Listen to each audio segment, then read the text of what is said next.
çeşmen kurusun benim kimi yanaraz. Sen çeşmen kurusun benim kimi yanaraz.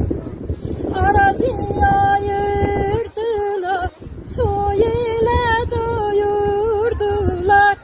Biz sizden ayrılmazdık, zulüm ile ayırdılar.